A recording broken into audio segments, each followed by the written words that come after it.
Welcome to the Korea Pro Podcast, your weekly guide to understanding the most pressing and complicated developments shaping South Korea. We're your hosts, Jeongmin Kim, John Lei, and Joon Ha Park of Korea Pro.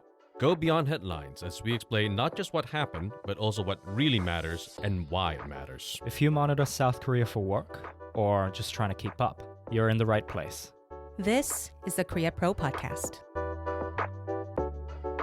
Hello, listeners, and welcome back to another episode of the Korea Pro Podcast. It is a new dawn, a new week. We have a new government and a new president.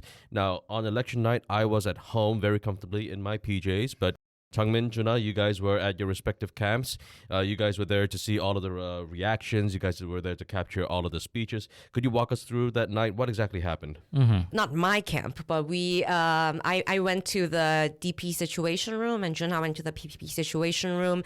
And it turned out the DP situation room was right in front of Lee Jun-seok's Reform Party room, which was interesting to see. The vibe was very different, packed in the DP one, but people went home very quickly after the exit poll looking at the gap. Joon Ha's room was quite different, right? Yeah, so it was quite quiet. It was quite somber. Everyone was sort of not anticipating to watch how much the gap will be between Kim Moon-soo and Lee Jae-myung. But when the results came out, you couldn't hear a squeak in the room. Everyone was quite quiet. Right, and after you would think they would have already expected this sort of result. Why did they even show up? They could have just stayed home the whole time. Well, the final week, Kim Moon-soo has been claiming that it was a poll blackout period, right? So looking at the trends before then, which Kim Moon-soo did have a spike a little bit. Kim Moon-soo was saying that he probably saw a golden cross, which did not happen. But the exit poll by KBS, MBC, and SBS, they so far since their start in early 2000s, they have always guessed the winner correctly, but the gap was kind of different from time to time, looking at, depends on like how many early votes there were and so on and so forth. And this time around, it was not just this exit poll, but other exit polls as well, right? So there were multiple versions of it, but the main one projected initially that Lee will be 51.7 versus Kim Moon-soo's 36.9, but the actual gap was smaller, a little narrow. What was it? What was the gap? It was a 8% gap, something like that, for Lee Jae-myung and Kim Moon-soo, putting Kim Moon-soo into the 40s percentile range, which was a much different figure than the one expected. Right. So I guess like NBN or someone guessed it the closest, it seems, and Lee Jun-seok got around 8 point something percentage point, which means that he does not get any reimbursement for his money spent on elections. What a shame. Poor Lee Jun-seok.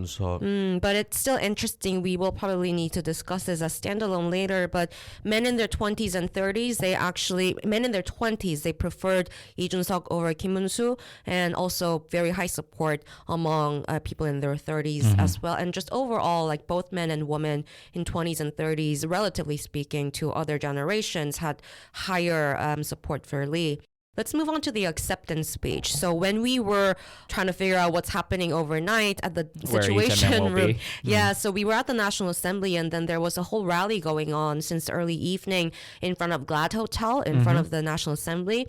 That was a DP rally, and then all the major lawmakers and campaign staffers, right after the exit poll, they all went to that rally and started doing speeches and chanting and dancing and everything. And then around midnight, just before midnight, we heard from someone that Lee might be coming to Yeouido, not the situation room or the headquarters, on the stage to deliver an acceptance speech. So we went there and thankfully got into the reporter seats. So we got to see it pretty close. But initially, he was supposed to deliver the speech by like 12:30, right? But then Kim Moon-soo later on said he will do a he's gonna do a press conference at 1:30 a.m. And then Lee started waiting. So he delivered his speech at around 1:10, I believe. Sure. Yeah. He made a 5-point speech, starting off with, I'm not confirmed winner yet, but very highly likely to win, blah, blah, blah. Thanking the people. Yeah, thanking the people. And it sort of came after the whole martial law documentary that the DP sort of put on the big screen. What was the main 5 points that he delivered that night? So it was political reform, culture, society, the issue of North Korea, which came up, which surprised both of us. And back to... We were eyeing each other. Joon Ha was at the photographer standing area, and I was sitting down on the row, and it was like, huh?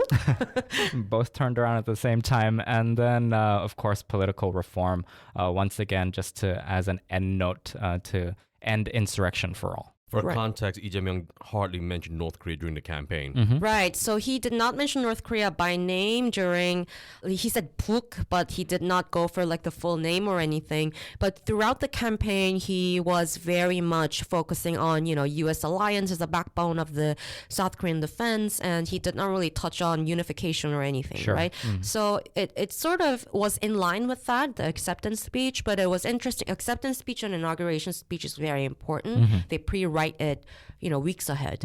And the way he framed it in that foreign policy section, which the lead was North Korea, he said South Korea, based on a very strong deterrence and defense capabilities against North Korea, we have space to pursue dialogue.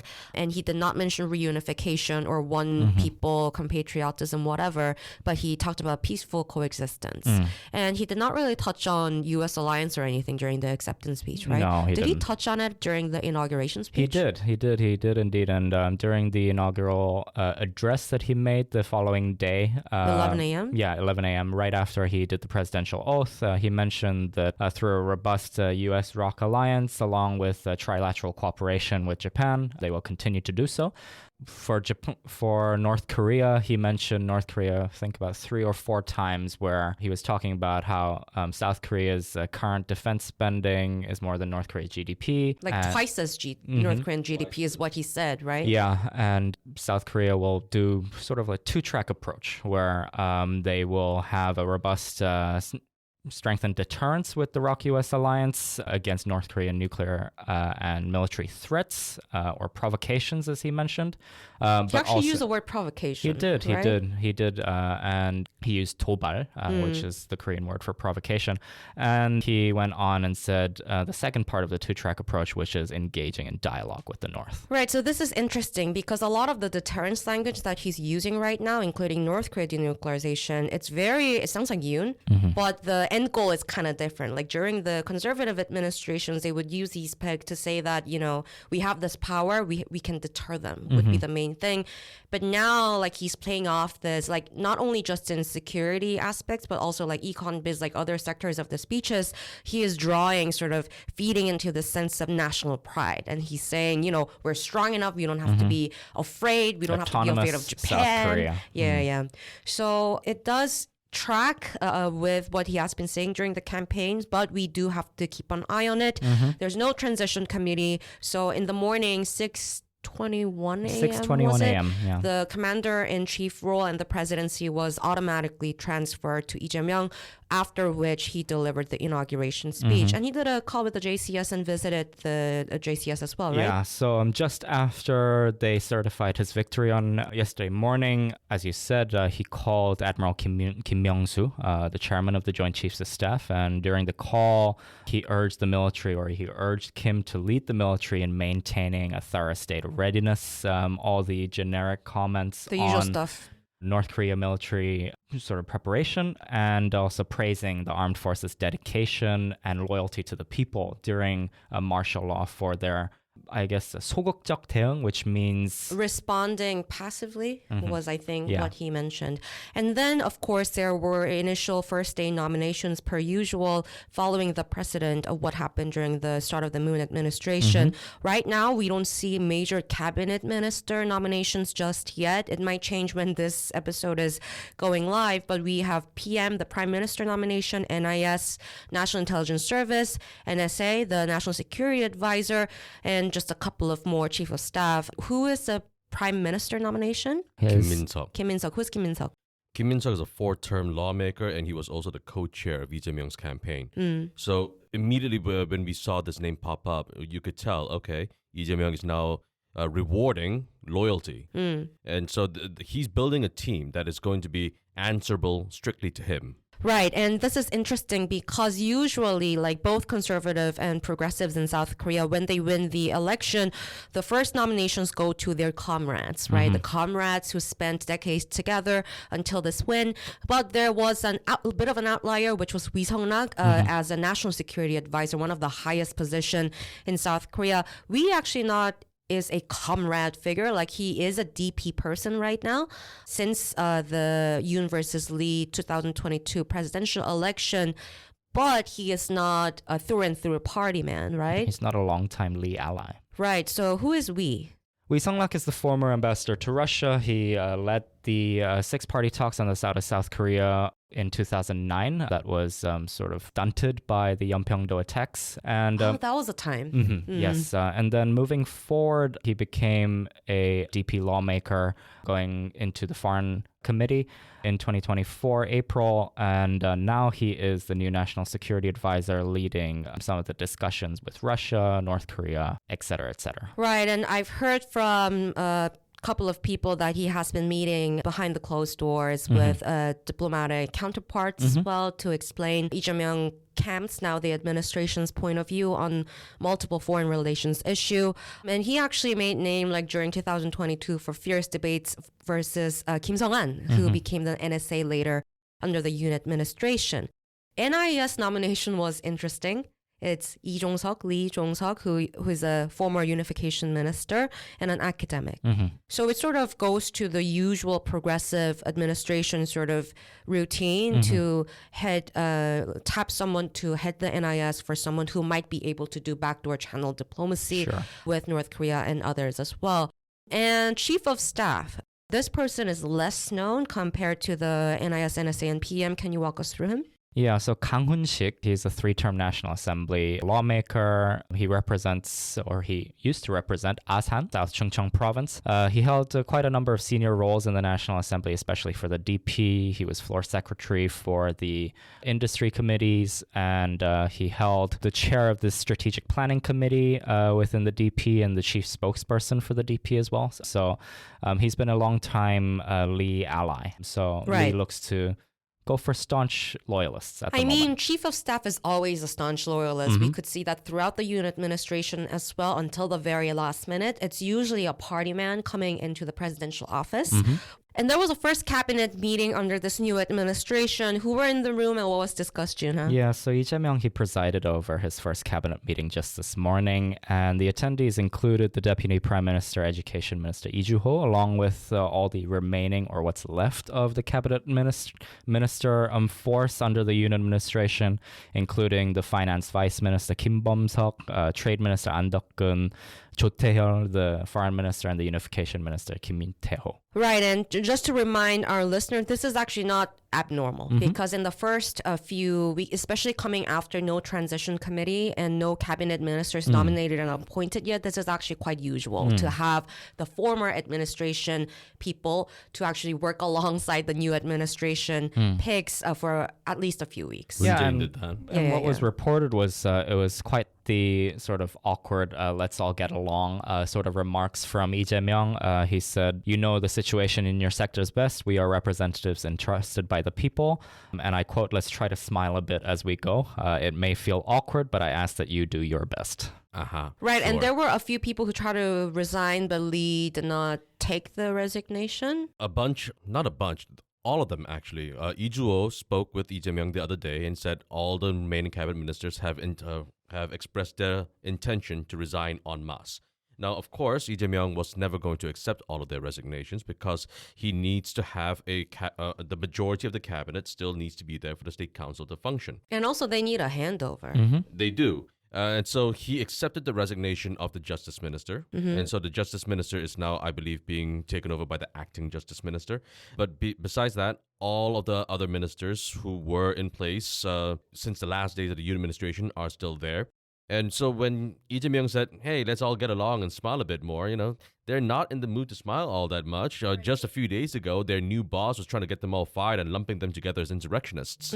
That's true. And let's move on to, speaking of awkwardness, let's move on to just very briefly, the PPP meltdown, the ruling People Power Party coming after the election. Although the gap was smaller than they probably expected. But still, there are some resignations and also already seeing some factions within the PPP. Yeah. The one remaining Kweon resigned. Who was the one remaining Kweon? Please remind our listeners. Kweon Seong-dong. Kweon Seong-dong was the Floor leader. and he resigned. So PPP will have to pick a new leadership as well, right? Another interim leadership. And speaking of new leaders, DP has to choose a new floor leader as well. They notified, right? Yes, so they notified their party constituents and also their party members. So Kim Byung-gi, former NIS 인사팀장, who is in charge of NIS HR, I guess, and he is DP lawmaker, so he's running for the floor lead. He's the first to run. Right, and keep an eye on like who actually gets nominated for cabinet ministers, because when like for people who you saw throughout the campaign as headliners but not being tapped as cabinet ministers, they will probably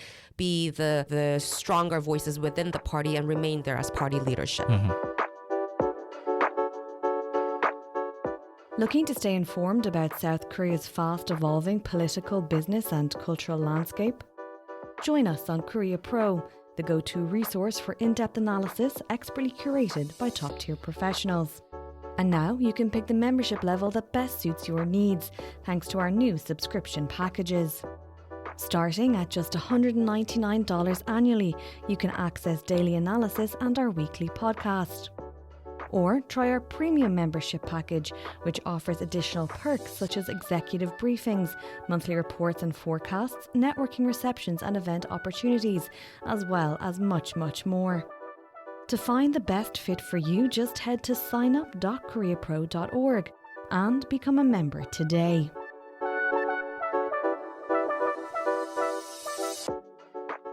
Week ahead, there's a plenary session going on at the National Assembly. Is it today? It is today. So they have scheduled a plenary session to happen today afternoon. And the DP has class that they will be introducing bills that were vetoed under the Yoon administration, including the bill on the investigation into the death of the Marine, the investigation into the First Lady, among others. Did they mention anything about the Grain Management Act?